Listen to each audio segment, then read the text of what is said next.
Hi everyone, we are now going to review practice problem 2-16 on page 91.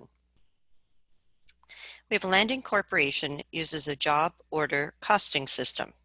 At the beginning of the year, the company made the following estimates.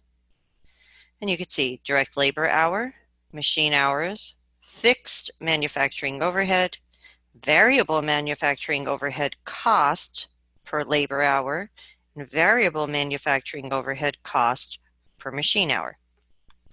During the year, Job 550 was started and completed with the following information.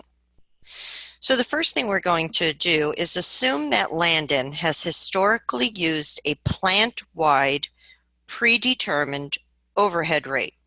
So they calculate this overhead rate with direct labor hours as the allocation base.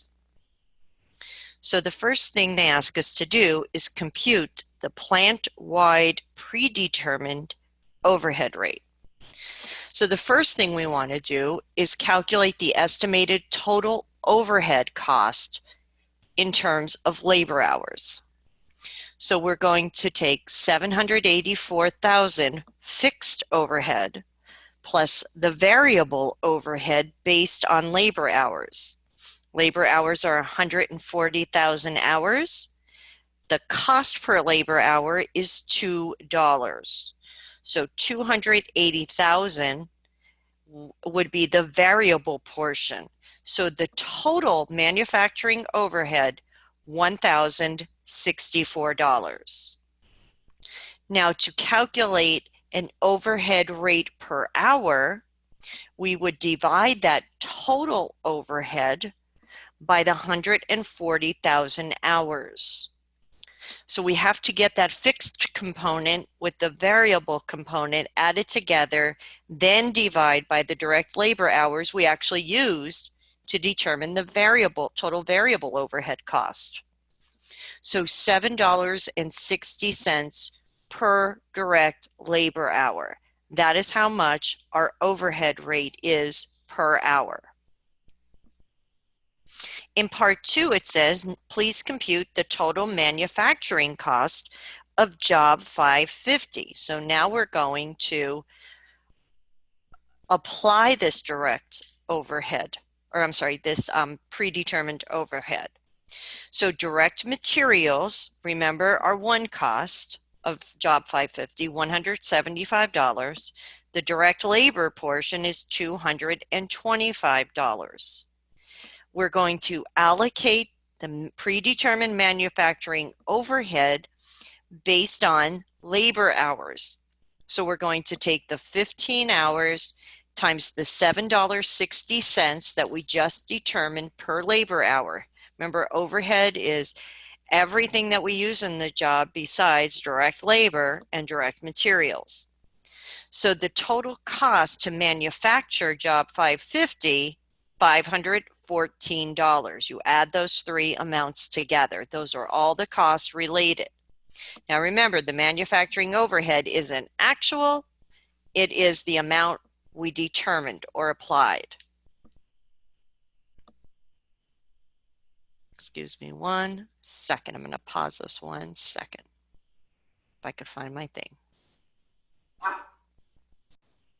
Okay, sorry about that. Okay, we're back. Now in part C, it says, if Landon uses a markup percentage of 200% of its manufacturing costs, what selling price would it establish for job 550? Well, job 550 cost $514, and you're essentially multiplying that by 2. So 1,028. So its markup is 200%.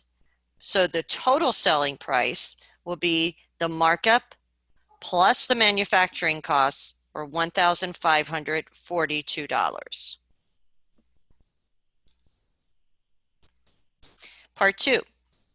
Now we're going to assume instead that machine hours will be used instead of direct labor hours. So we're going to go through and do the same type of computations, but now apply the overhead based on machine hours instead of direct labor hours. So now, fixed overhead cost, or estimated fixed overhead cost, is $784,000. The variable overhead cost based on machine hours will be the 70,000 machine hours given in the problem times the $4 per machine hour of variable cost, or 280,000. Isn't that weird? Comes out to be a total overhead cost of $1,064. Divide the total overhead cost, fixed and variable, by those machine hours of 70,000. That will give us a predetermined overhead rate of $15.20 per machine hour. Now, let's compute the total manufacturing cost of job 550. Going back to that little box and right below that larger box, giving us information about job 550. The direct materials, we know that, $175. We could prove that, we know it. The direct labor cost, $225, we know that. The overhead will be calculated by the machine hours times this overhead rate per machine hour, $15.20, or $76. So using machine hours gives us a total manufacturing cost of job 550 of $476. If Landon uses again a markup of 200% of its total manufacturing costs, what is its selling price? Well, now multiply the 476 we just determined by 200%, 952, add those two together, the selling price based on this type of overhead rate, $14.28. In part 3, assume that Landon's controller is right about machine hours being more accurate than direct labor hours. If the company continues to use direct labor hours as its only overhead cost allocation base, what implications does this have for pricing jobs such as 550? Job 550. So the price of job 550 using direct labor hours is $15.42, $114 higher than the correct one of machine hours, $14.28. If machine hours is the better choice, then Landon continues to use direct labor hours. It will overprice jobs that are intensive users of direct labor hours and non-intensive users of machine hours. In a bidding situation, they could lose a bid over this. So it's very important that we use as accurate an estimator as we can. And that comes from experience. Okay, so we're just learning the techniques here. You're not expected to know which one to use exactly. Okay, we're just saying what could happen if we know we're using the incorrect one.